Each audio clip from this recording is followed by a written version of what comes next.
Buenas tardes, nueva semana, por si alguno no se ha dado cuenta, estamos a mediados de mayo ya y atravesando días difíciles para el mundo, difíciles por el tema del COVID, pero bueno, con la alegría, la esperanza de los hijos de Dios, de la iglesia, que hemos pasado un fin de semana muy hermoso, con obra de Dios extraordinaria y con muchísima alegría, de manera que así enfrentamos esta semana. Y nuevamente vamos a volver a la primera epístola de Juan.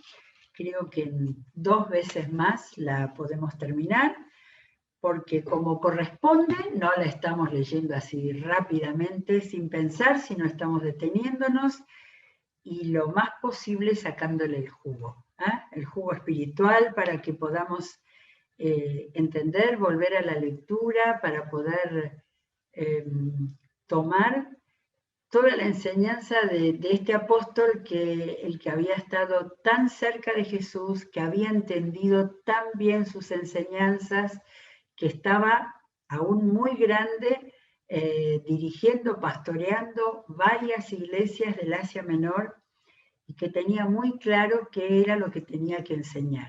Así que lo que vamos a leer hoy, como lo que ya vimos desde el comienzo, tiene mucho contenido, es muy fuerte, muchas cosas reiterativas, pero teniendo en claro que es un maestro predicador que tiene que enseñar y guiar a su gente, ¿sí?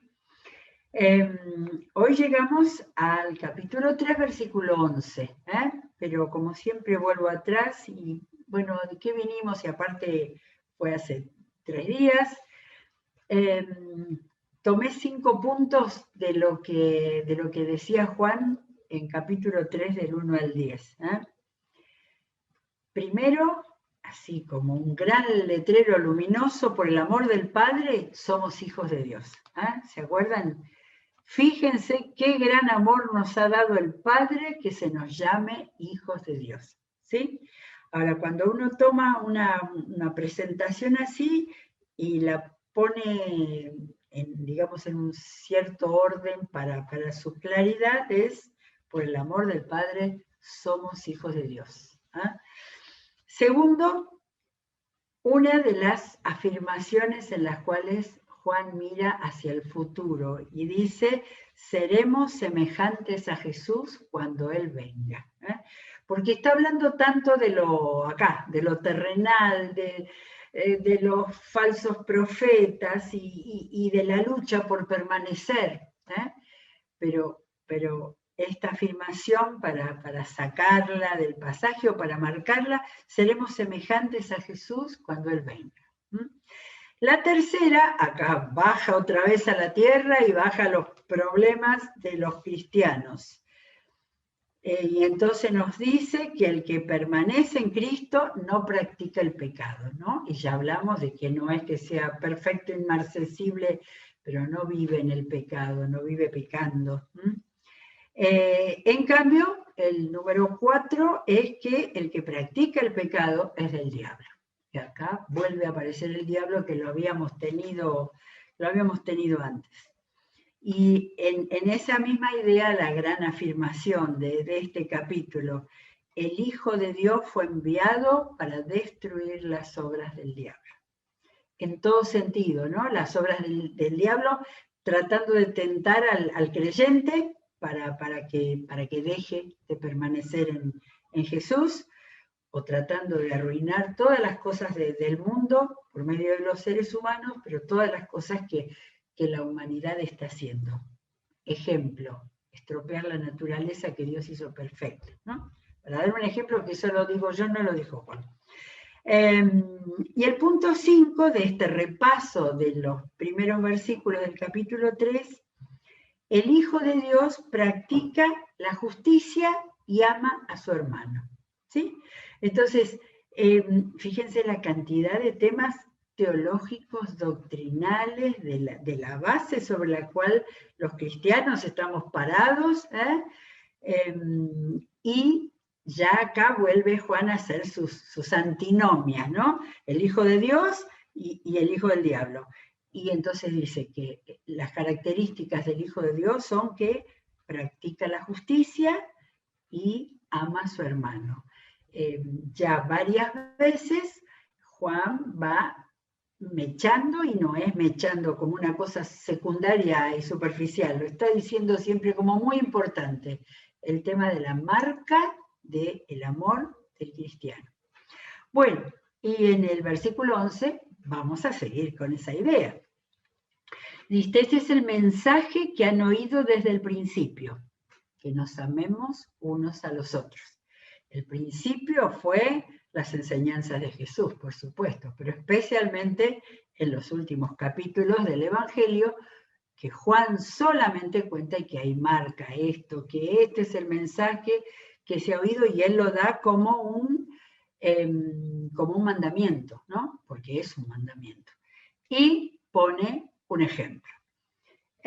No seamos como Caín, que por ser del maligno asesinó a su hermano. ¿Ven? Acá retoma lo que acaba de enseñar en el párrafo anterior. Asesinó a su hermano por ser del maligno. ¿Y por qué lo hizo? Porque sus propias obras eran malas y las de su hermano justas. Y ahí él hace una diferenciación entre las obras de cada uno, ¿sí? En otro lado hemos visto el tema de las ofrendas que habían dado a Dios.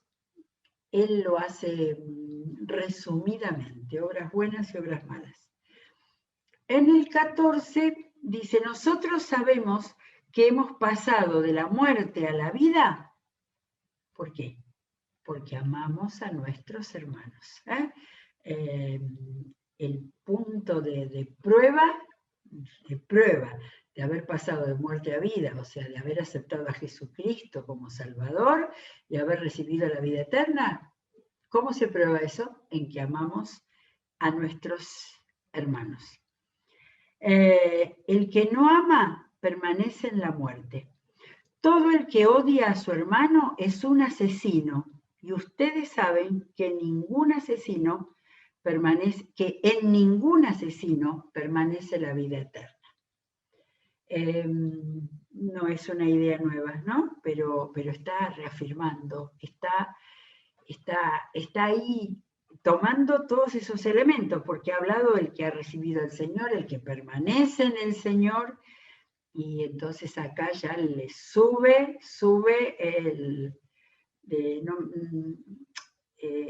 la vara, ¿no? Lo que se dice, la vara alta. El que no ama a su hermano es un asesino. Y es una afirmación completamente rotunda, sin medias tintas, y va a seguir trabajando sobre eso. En esto, versículo 16, en esto conocemos lo que es el amor, en que Jesucristo entregó su vida por nosotros. Acá vuelve a la base del Evangelio. Y me gusta porque usa la palabra conocemos. Está hablando de vivir, de practicar, pero primero conocemos lo que es el amor, en que Jesucristo entregó su vida por nosotros. Así también nosotros debemos entregar la vida por nuestros hermanos. Si alguien acá otro ejemplo, si alguien que posee bienes materiales ve que su hermano está pasando necesidad y no tiene compasión de él, ¿cómo se puede decir que el amor de Dios habita en él? ¿Está? Esas preguntas de razonamiento muy básico, muy sencillo, pero muy clarificante, ¿no? Y entonces, queridos hijos, hacía mucho que no les decía queridos, sí, del versículo 7 les había dicho, queridos hijos, no amemos de palabra ni de labios para afuera, sino con hechos y de verdad, ¿sí? Me parece muy importante lo de con hechos y de verdad, ¿no? Porque es como marcar que no es necesario que sea de apariencia, no es cuestión de dar, de cuidar al otro para aparentar. Jesús fue durísimo con eso, ¿no? Los que oraban para los que los demás lo vieran, los que hacían todas cosas para mostrar una vida cristiana no verdadera. Y acá está la palabra verdad. Amemos con hechos y de verdad. Bueno, yo doy vuelta a la página, pero estoy en el versículo 19. Y de nuevo vuelve el conocimiento. A ver, dijimos que era muy grande ya Juan cuando escribió esta carta. Miren, pensemos que es un pastor muy mayor el que está diciendo esto. En esto sabremos que somos de la verdad. Vuelve a retomar la idea de la verdad y nos sentiremos seguros delante de él. Y acá dije, está hablando de confianza, porque también, como él habla que lo que hace el diablo y lo que también se hace no siendo honestos con la vida, con una vida de rectitud como Dios quiere, ¿no? En esto sabemos que somos de la verdad y nos sentiremos seguros delante de él. Que aunque nuestro corazón nos condene, Dios es más grande que nuestro corazón y lo sabe todo. Queridos hermanos, acá ya no dice hijos, hermanos, habla como pastor, si el corazón no nos condena, tenemos confianza delante de Dios. Esto lo unimos con lo de la verdad y con sentirnos seguros, ¿no? A ver, nada de tener en cuenta, nada que ver con la culpa, eso si nuestro corazón no nos condena, con la culpa, con las dudas que nos mete tantas veces el diablo, ¿no? Con las sensaciones subjetivas de estoy haciendo mal, es decir, todo lo que forma la duda. Y entonces esa frase que aunque nuestro corazón nos condene, pero Dios es el que nos da seguridad. Es lo que había dicho en el versículo anterior. Dios es más grande que nuestro corazón y lo sabe todo. Queridos hermanos, si el corazón no nos condena, tenemos confianza delante de Dios. Y recibimos todo lo que le pedimos porque obedecemos sus mandamientos y hacemos lo que le agrada. Va avanzando, Eva va avanzando. Acá está todo el tema de la seguridad, de la confianza que Él nos da, y de allí, como lo había dicho Jesús también en los versículos, en los capítulos finales del Evangelio. Entonces ahí podemos pedirle con confianza, porque ahí está la fe y la obediencia. Y este es su mandamiento, que creamos en el nombre de su Hijo Jesucristo y que nos amemos los unos a los otros, pues así lo ha dispuesto. Empezó el capítulo no, lo que estamos leyendo desde hoy lo empezó con eso, y vuelve nuevamente a dar vuelta y a redondear ahí. La base de la vida cristiana, obedecer sus mandamientos y permanecer en Dios y Dios en él, ¿no? Dice 24, y el que obedece sus mandamientos permanece en Dios y Dios en él. La intimidad, la seguridad, nos viene diciendo de la seguridad, decimos que cuando se obedecen sus mandamientos, Dios está ahí. ¿Cómo sabemos que Él permanece en nosotros? Miren que habló, el otro día habló, anotamos 4 veces que hablaba de permanecer. ¿Cómo sabemos? ¿Quién nos da la seguridad? Por el Espíritu que nos dio. Y leo mi Biblia, está con mayúscula, no es nuestro espíritu, es el Espíritu Santo que se conecta con nuestro espíritu y nos da seguridad. Y creo que con todo lo que habló de lo que hace el diablo, que nos da seguridad con respecto a las dudas y a las cosas que nos mete el diablo para temblequear en la vida cristiana. Tenemos seguridad en Él por el Espíritu Santo, que dentro nuestro nos habla, nos confirma. Capítulo 4. Queridos hermanos, sigue con queridos hermanos acá, y veo más adelante que de nuevo vuelve con queridos hermanos. Ya no les dice hijos, pero es que antes estaba hablando así como muy despacito, con estas cosas básicas de la vida cristiana. Queridos hermanos, no crean a cualquiera que pretenda estar inspirado por el Espíritu, con mayúsculas, sino sométanlo a prueba para ver si es de Dios, porque han salido por el mundo muchos falsos profetas. Acá vuelve al capítulo 2. Y seguimos, a ver. En esto pueden discernir quién tiene el Espíritu de Dios. Todo profeta. Y entonces acá la punta para discernir quién tiene el Espíritu de Dios. Y la palabra discernir es muy importante para el cristiano. En eso nos ayuda el Espíritu Santo a discernir, diferenciar, saber qué está bien y qué está mal. Pueden discernir. Todo profeta que reconoce que Jesucristo ha venido en cuerpo humano es de Dios. Todo profeta que no reconoce a Jesús no es de Dios, sino del anticristo, del que se pone en contra de Cristo. Ustedes han oído que éste viene y en efecto ya está en el mundo. Ustedes, queridos hijos, acá vuelve a aflojar la voz, a hacerla más cariñosa. Queridos hijos, ustedes son de Dios y han vencido a estos falsos profetas. Porque el que está en ustedes es más poderoso que el que está en el mundo. El que está en ustedes es más poderoso que el que está en el mundo. Me parece que no había hablado de poderoso últimamente, ¿no? Acá está agregando. La confianza esa de que nos hablaba en los versículos anteriores está en que Dios es más poderoso que todos estos falsos profetas y que la obra del maligno. Ellos son del mundo, por eso hablan desde el punto de vista del mundo y el mundo los escucha. Nosotros somos de Dios y todo el que conoce a Dios nos escucha, pero el que no es de Dios no nos escucha. Así distinguimos, discernimos, a causa, otra palabra, distinguimos entre el espíritu de la verdad y el espíritu del engaño.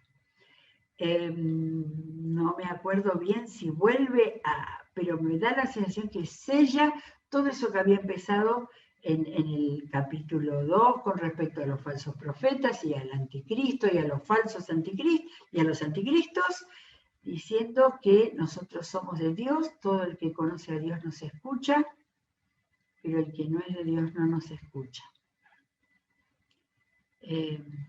¿Cuánta gente en el mundo, en este tiempo, se ha convencido que no hay Dios y ha desechado toda enseñanza de Dios? Bueno, acá entendemos, el que no nos escucha tiene el espíritu del engaño, del engaño. Bueno, seguimos al versículo 7, donde vuelve a hablar del amor.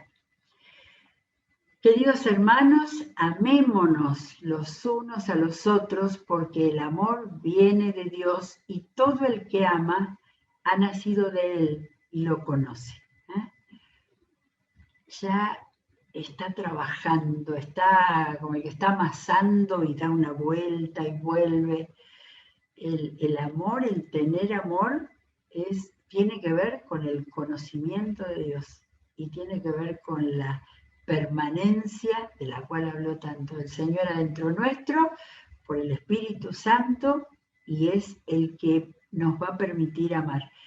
Porque dice, el que no ama no conoce a Dios, porque Dios es amor. Ahora, alguien podría decir que muchas veces hay personas que no conocen a Dios y sin embargo tienen amor, respetan, se ocupan de los demás, ¿sí? Pero Dios es amor. Esto es 1 Juan 4:8. Acá es donde está el versículo que se reconoce como el centro de Dios es amor.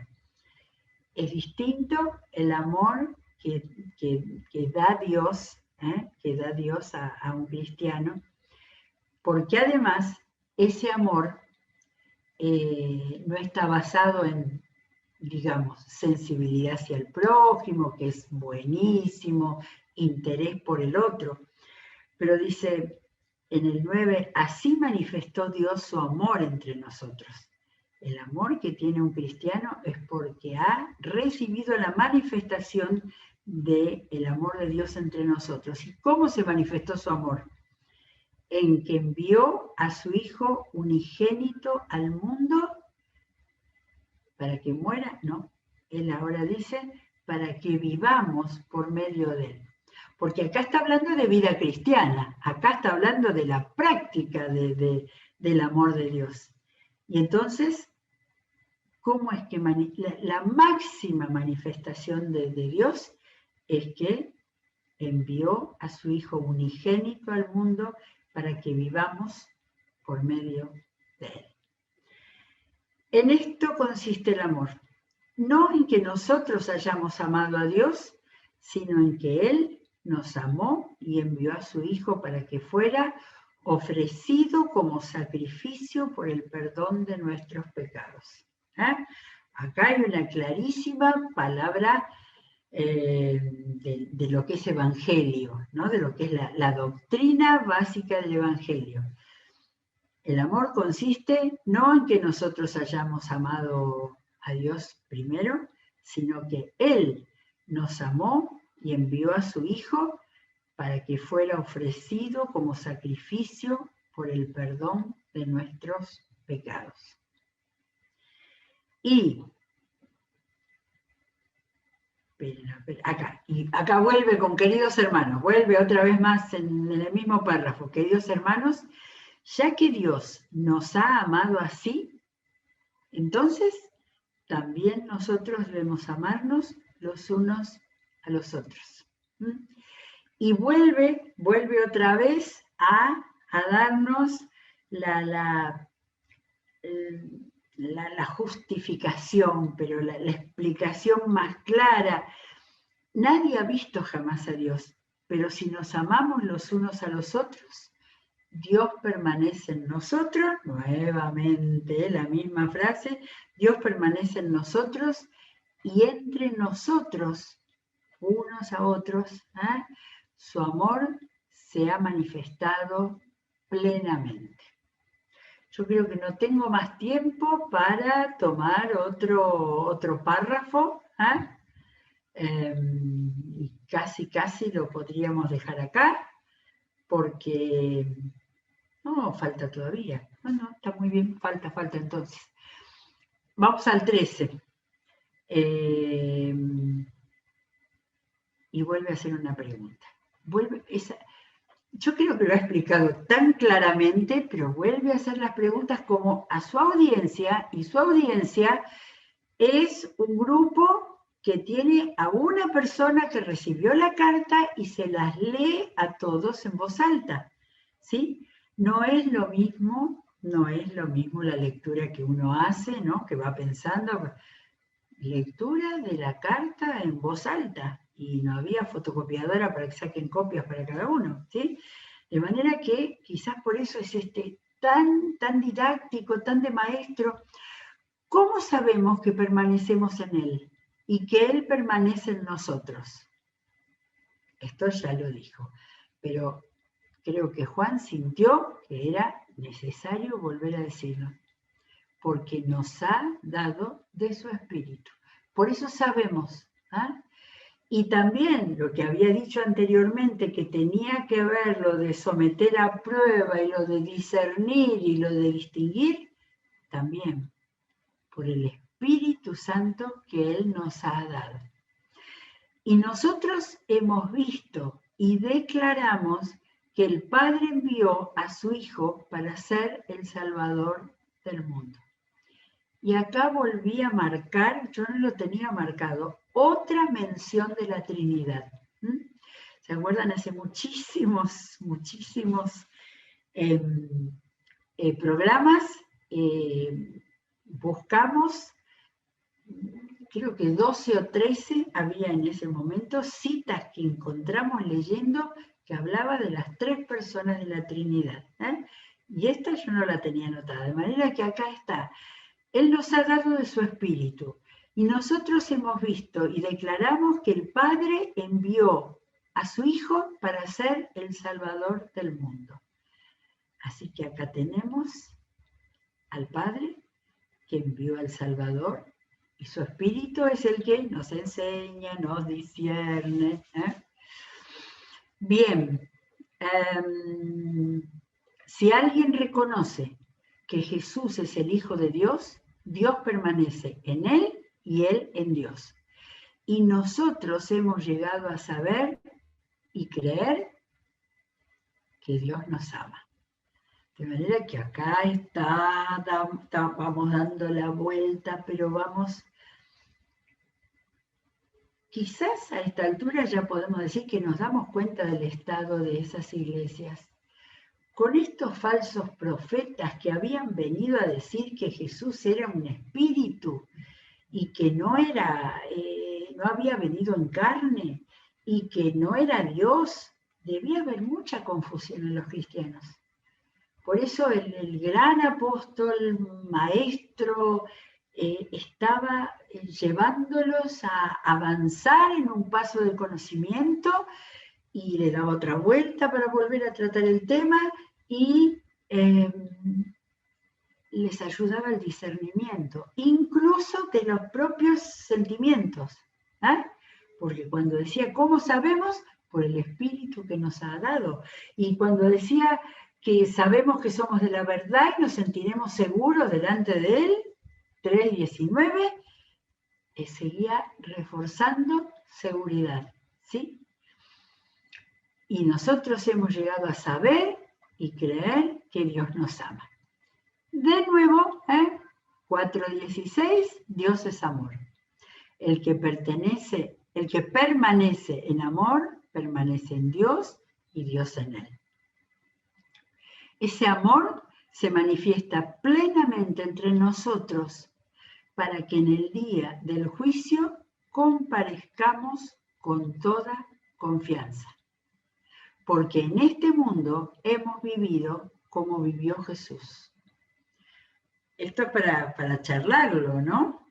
Porque está hablando de la confianza y está hablando otra mirada al futuro. Ese amor se manifiesta plenamente, ¿para qué?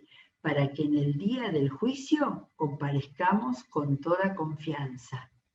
Porque en este mundo hemos vivido como vivió Jesús.